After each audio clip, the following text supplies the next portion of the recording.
So hey there guys, I've just watched episode 13 of Vinland Saga. The reaction is in the description. Go watch it and go back here if you wanna listen to the discussion. And the discussion starts right now. So, right away, let's go right away. We start quite a few years ago. I suppose it was like 30 something years ago when Askeladd and his mother Lydia got on the territory of Wales. Because we can see the man, the general, I forgot his name, he's like the weirdest name ever, I will not be able to remember it. I felt like he reminded me of someone, and he has the armor. He has the armor that looks very much like Askeladd's armor. Very much. But he has the thing, the same thing that he still wears, that man. And, that's him, right? That is him. And we saw young Askeladd not able to speak, basically, trying to help his mother. And as I've said, man, give me some good backstory and I may have some sympathy towards him. More than I have. Okay, I can start having some sympathy towards him. I am still rooting for Thorfinn, and I'm still fine with him killing Askeladd, but I feel like it's not gonna happen now, or at least for some time, because Askeladd just instantly became a very important person in the story, and he's playing a serious game. Son of a Hero, that episode was called. And as I've said, I'm not familiar with historical things about those historical figures, about Olaf, about Lydia, about maybe even Askeladd is some sort of like real historical person. So I don't know, and I've been told to not search for that, and I'm not doing that because I just don't do that. Because that might spoil stuff, but I'm kind of curious about it. I know some stuff about King Arthur's legend, about the sword, about the Lady of the Lake or something like that, about Knights of the Round Table, about Lancelot and like his betrayal and stuff. I know some stuff about it, but not many. And seems like this is like the King Arthur. We're gonna get to that, but seems like what King Arthur died, and he had child and child and child and child, and then Olaf or Lydia, who was Olaf is not a British name, so probably maybe Lydia was the mother. I kind of got confused, but we're gonna get to that. So Askeladd is somehow connected to Prince Arturius, as they called him. So yeah, then we switch to real time to Floki telling the king that we're kind of winning, but unfortunately London is not captured because there was Torquil in there.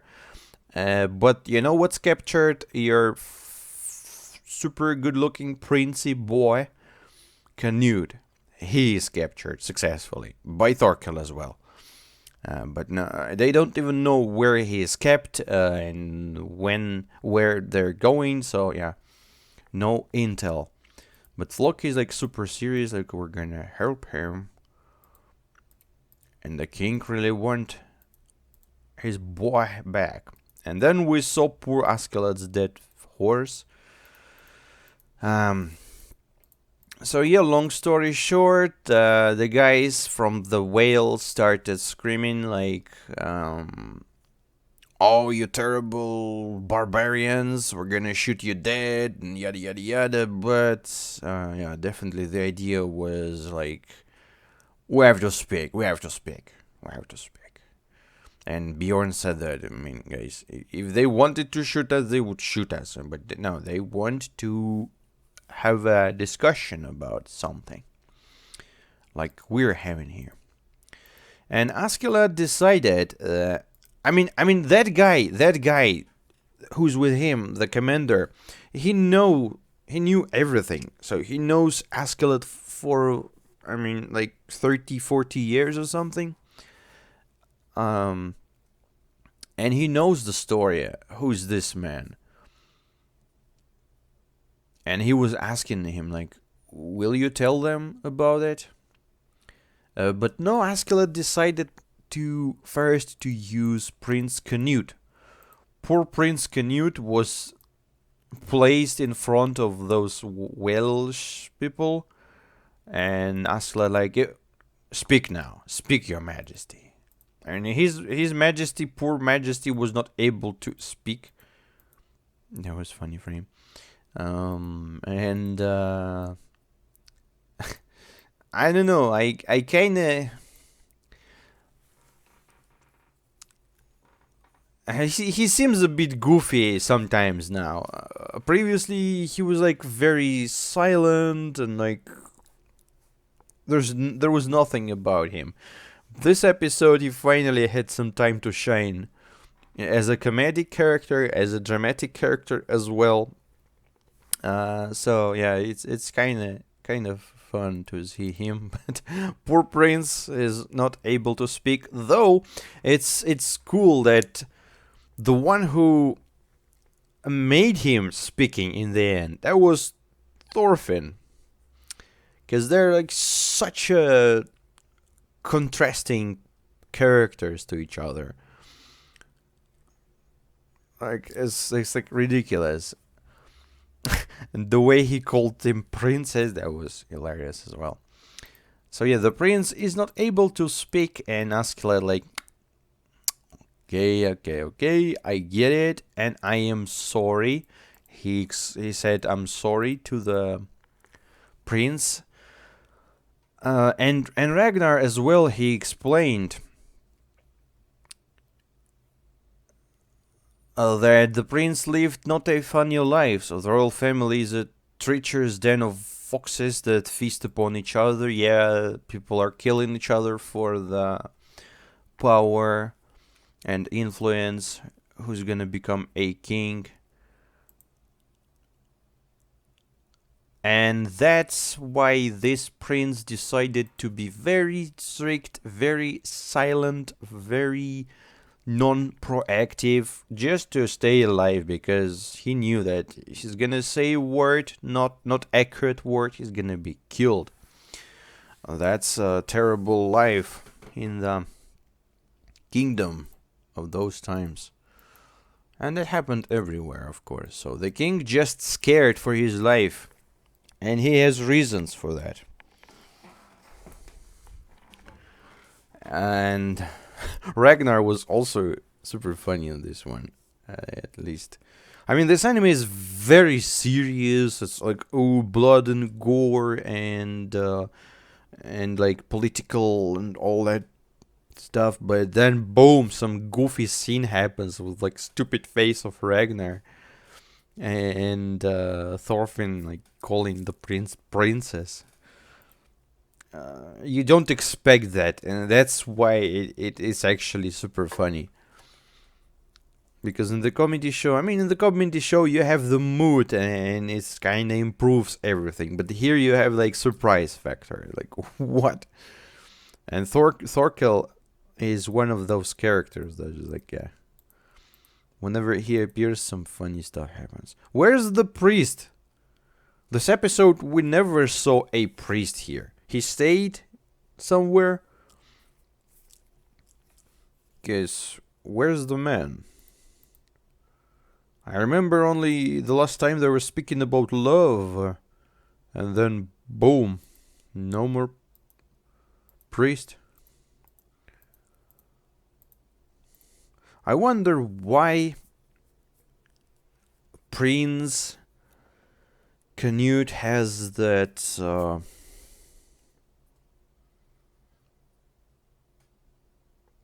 interest, I don't know, towards Thorfinn. Because it seems like he's looking at him, the prince looking at Thorfinn, and he's caring about what Thorfinn thinks or something. So I mean, there's something that kind of obviously makes, I don't know how to fucking say it, but Prince definitely is somewhat interested in Thorfinn and somewhat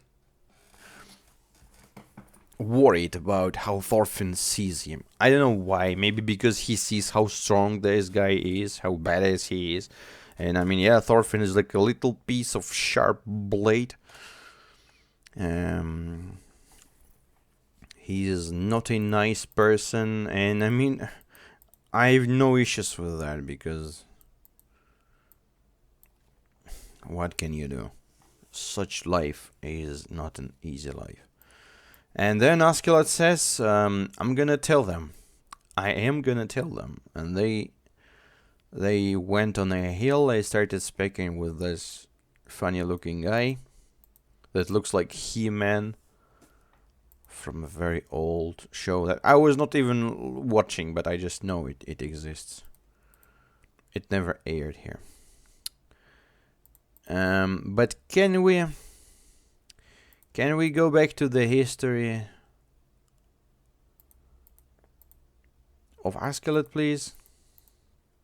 Oh, and Bjorn was sitting and asking questions like, I'm pretty sure that he's done, and not asking questions, but yeah, it was like, kind of, it was bothering him, like, what? We spent so much time together and still Askeladd have secrets under his sleeve. And you know, so I suppose Askeladd was not telling that to anyone except for that commander guy and to the another one that's on the hill now. And he even admitted that he hates Duns, even though he grew with them. He said that he hates them. I mean, I will never believe Askeladd. And if he says something, it does not mean that it is actually what it is.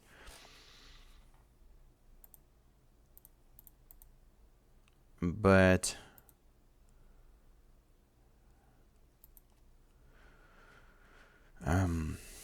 where is that?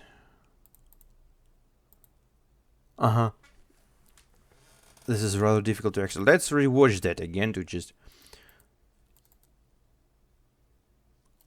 He is of the direct line Lydia's son. Who is Lydia? It's Welsh princess, or Askeladd has the blood of the greatest Roman Celtic leaders running in his veins. Jesus. Ave Askeladd. I don't know, maybe I have to call this episode this way. You're not a Dun. Yeah, he's like, I'm half Welsh, half Danish. My father Olaf once raided the coast of Wales. And took my mother Lydia as his concubine. I don't know what's the word. Concubine.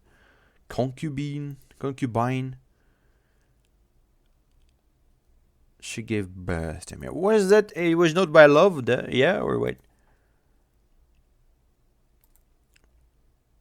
Heard that the bloodline of a hero of old Britannia had died out. Who was the fucking hero of old Britannia? I mean, Olaf is not a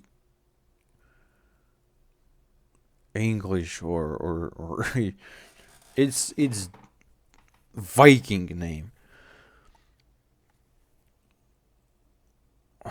Shit, I really wanna watch the history and stuff. Because I kind of get it, but I don't kind of get it completely. You're truly the descendant of the great Arturius. Uh-huh.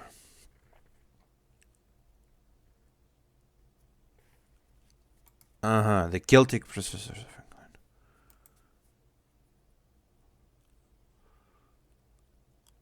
500 years ago, the invading Saxons, who later became the English, were crushed at the Battle of Baden Hill.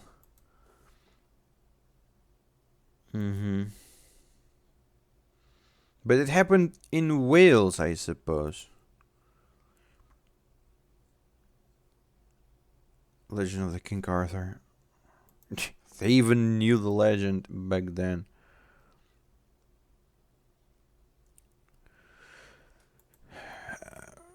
Who was the descent? I mean, was it Lydia? Your mother was the one with the blood of a King Arthurius? I suppose so, because Olaf...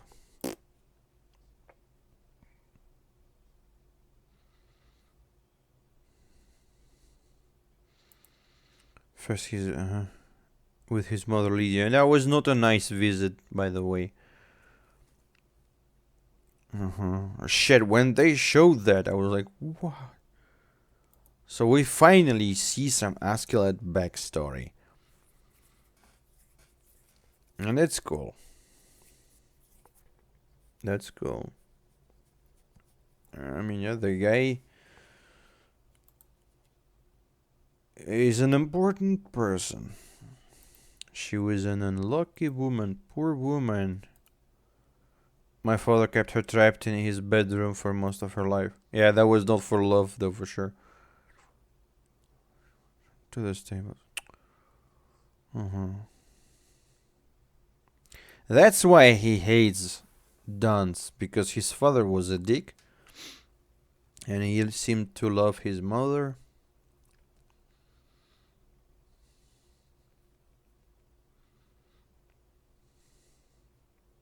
So I get it. Okay. The mother was an important person. The descendant of a King Arthurius.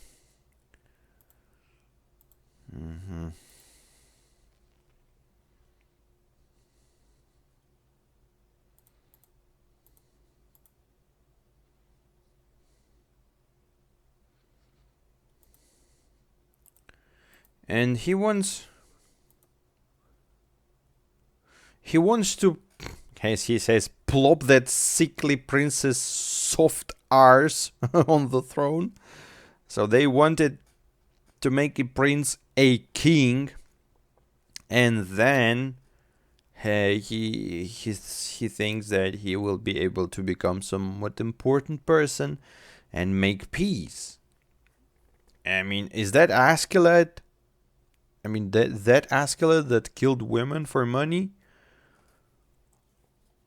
And now he wants to make peace with everyone?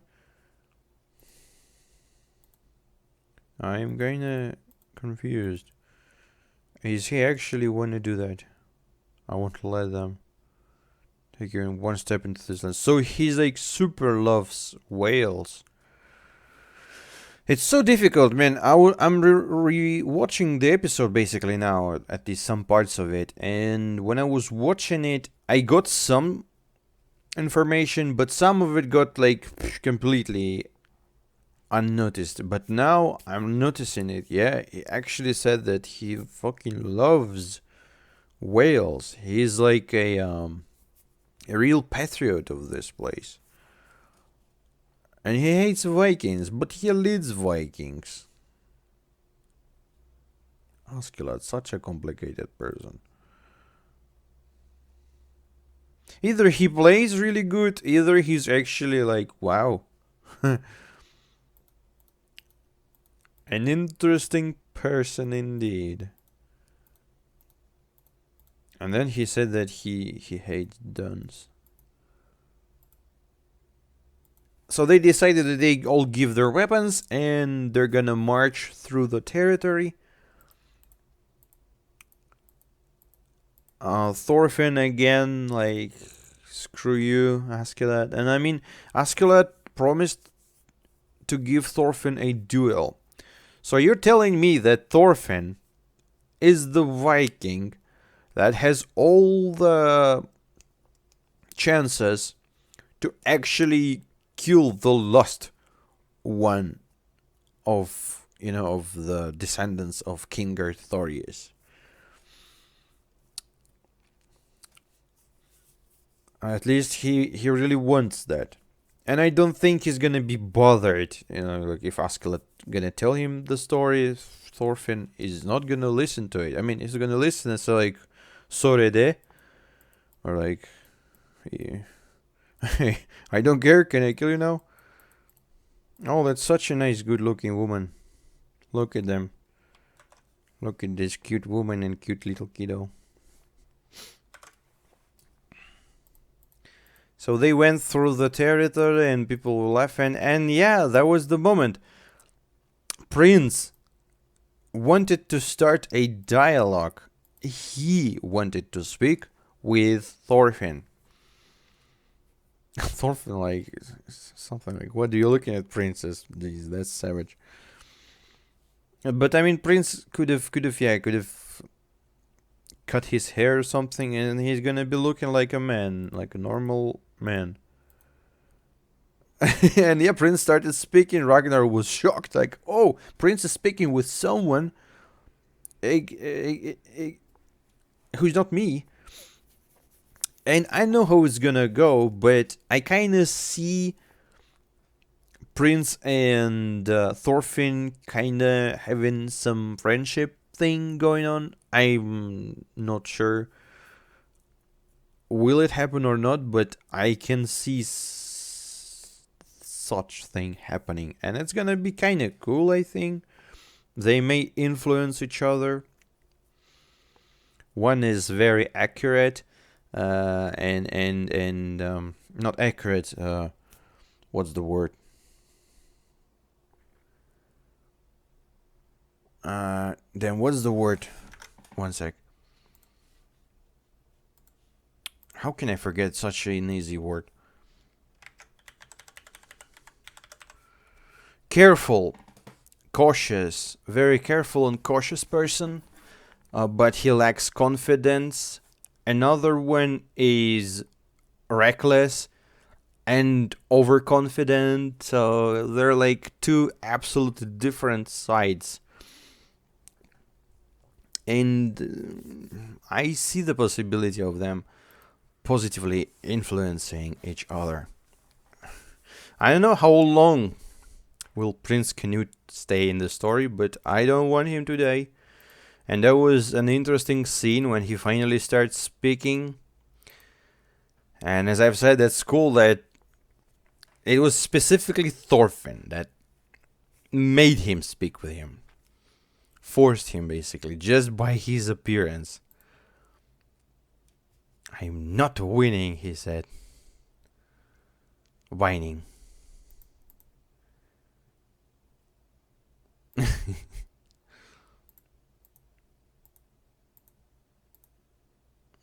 So in the end, Prince wrote some letter, as far as I understand, to someone, to maybe to father, to his father.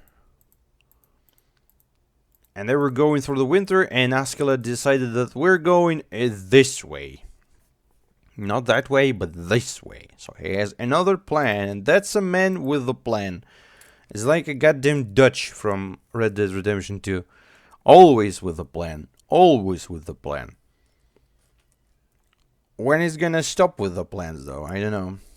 Because at some point, plans gonna lead him to something not nice. And that's basically the episode. I mean, that was a really good episode. I liked it. I liked the backstory. I want to see more of that backstory, and